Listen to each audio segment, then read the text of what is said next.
ನಾವು ನಮ್ಮ ಹಿಂದೆ ಇದ್ದಿದ್ದು ಮೈಸೂರು ಸೋಪ್ಸ್ ಆ್ಯಂಡ್ ಡಿಟರ್ಜೆಂಟ್ಸು ಇವಾಗ ಕರ್ನಾಟಕ ಏನು ಪುನಃ ನಾಮಕರಣ ಆಯಿತು. ಆ ಸಂದರ್ಭದಲ್ಲಿ KSDL ಆಗಿ ಒಂದು ಮಾದರಿ ಸಂಸ್ಥೆಯಾಗಿ ಅದು ಮುಂದುವರಿತಾ ಬಂದಿದೆ. ಅವರು ತಮ್ಮ ಏನು ಮಾರ್ಕೆಟಿಂಗ್ ದೃಷ್ಟಿಯಲ್ಲಿ ತಮ್ಮನ್ನ ಭಾಟಿಯಾ ಅವರು ಅದು ಬಾಲಿವುಡ್ಡಿನ ಒಬ್ಬರು ನಟರು ಅಂತ ನಟಿ ಎಂದು ಗುರುತಿಸಿ ಅವ್ರನ್ನ ಬ್ರ್ಯಾಂಡ್ ಅಂಬಾಸಿಡರ್ ಆಗಿ ಗುರುತಿಸಿದ್ದಾರೆ.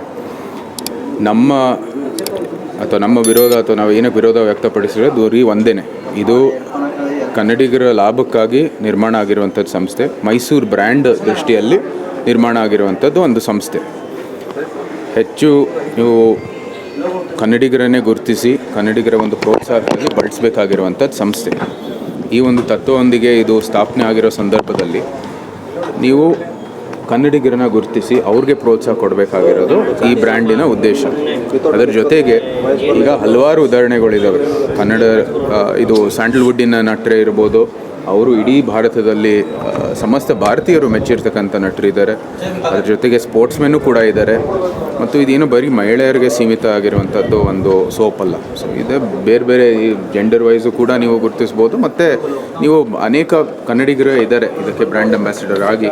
ನಮ್ಮ ಕ್ರಿಕೆಟರ್ಗಳು ಇರ್ಬೋದು, ನಮ್ಮದೇ ಆದ ಸ್ಯಾಂಡಲ್ವುಡ್ ಆರ್ಟಿಸ್ಟ್ ಇರ್ಬೋದು, ಇಡೀ ಭಾರತದಲ್ಲಿ ಅವರು ಪ್ರಖ್ಯಾತ ಅಂತ ಹೇಳ್ಬೋದು. ಸೊ ಅದಕ್ಕಾಗಿ ಈ ಸಂದರ್ಭದಲ್ಲಿ ಅವರು ಯಾರು ಈ ತೀರ್ಮಾನಕ್ಕೆ ಬಂದಿದ್ದಾರೆ ಅಂತ ನಾವು ಪ್ರಶ್ನೆ ಮಾಡಿದ್ವಿ. ಸರ್, ನೀವು ಯಾವುದೇ ಕಮರ್ಷಿಯಲ್ ಇಂಟ್ರೆಸ್ಟು ಅಥವಾ ಕಮರ್ಷಿಯಲ್ ದೃಷ್ಟಿಯಲ್ಲಿ ನಾವು ಕೆಲಸ ಮಾಡೋದಿಲ್ಲ. ಮುಂಚೆನೂ ಕೂಡ ಈ ಒಂದು ರಾಷ್ಟ್ರೀಯ ವೃತ್ತ ಜೀವನ ಶುರು ಮಾಡೋಕ್ಕೆ ಮುಂಚೆನೂ ಕೂಡ ಸರ್ಕಾರದ ಕೆಲವು ಪ್ರವಾಸೋದ್ಯಮ ಇರ್ಬೋದು ಇತ್ಯಾದಿ ಎಲ್ಲನೂ ಕೂಡ ನಾವಾಗೆ ಅದಕ್ಕೆ ರಾಯಭಾರಿ ಅಂತಲ್ಲ, ಬಟ್ ಅದರ ಪ್ರೋತ್ಸಾಹ ದೃಷ್ಟಿಯಲ್ಲಿ ಕೆಲಸವನ್ನು ಮಾಡಿದ್ದೀವಿ. ಸೇವೆ ಮಾಡೋಕ್ಕೆ ನಾವು ಯಾವಾಗಲೂ ಸಿದ್ಧ. ಆದರೆ ಇಂಥ ಕಮರ್ಷಿಯಲ್ ಆಗಿ ಬ್ರ್ಯಾಂಡ್ ಅಂಬಾಸಿಡರ್ ಆಗೋದು ನಾವಂತೂ ಮಾಡೋದು. Mysuru sandal is brand. ಇಂಥವ್ರಿಗೂ ಬ್ರ್ಯಾಂಡ್ ಅಂಬಾಸಿಡರ್ ಬೇಕಾಗಿತ್ತ?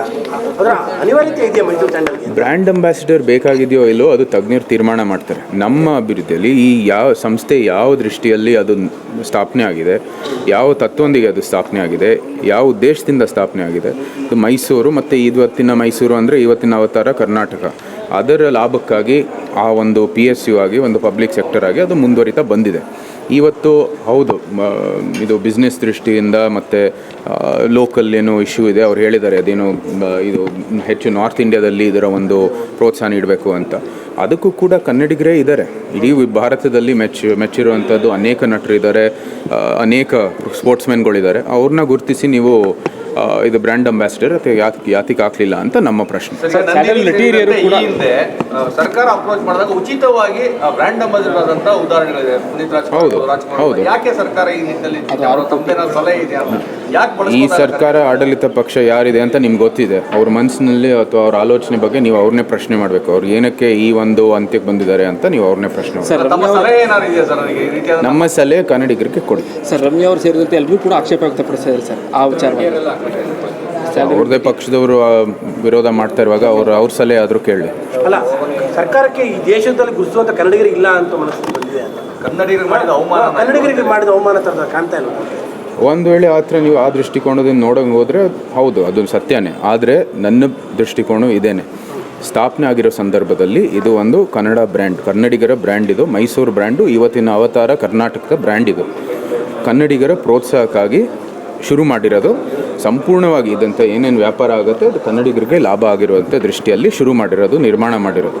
ಈ ನಿಟ್ಟಿನಲ್ಲೂ ಸಹ ಇಂಥ ಒಂದು ಬ್ರ್ಯಾಂಡ್ ಅಂಬಾಸಿಡರ್ ಏನೋ ಪದವಿ ಬರುತ್ತೆ, ಅದು ಒಂದು ಅವಕಾಶ ಕನ್ನಡಿಗರಿಗೆ ಇನ್ನೂ ಒಂದು ಪ್ರೋತ್ಸಾಹ ಕೊಡೋ ದೃಷ್ಟಿಯಲ್ಲಿ ಅದು ಒಂದು ಅವಕಾಶ ಕೊಟ್ಟಿದೆ. ಅಲ್ಲಿ ನೀವು ಕನ್ನಡಿಗರಾಗಿ ಬ್ರ್ಯಾಂಡ್ ಅಂಬಾಸಿಡರ್ನ ಗುರುತಿಸಿದರೆ ಅದು ಒಂದು ಡಬಲ್ ಒಬ್ಜೆಕ್ಟಿವ್ ಆಗುತ್ತೆ ನಿಮಗೆ. ಏನಂದರೆ, ಒಂದು ನಿಮ್ಮ ಬ್ರ್ಯಾಂಡನ್ನು ಕೂಡ ನೀವು ಬೆಳೆಸ್ಬೋದು, ಒಬ್ಬ ಕನ್ನಡಿಗರಿಗೂ ಕೂಡ ಒಂದು ಒಳ್ಳೆ ನ್ಯಾಷನಲ್ ಕವರೇಜನ್ನು ಕೂಡ ಕೊಡ್ಬೋದು.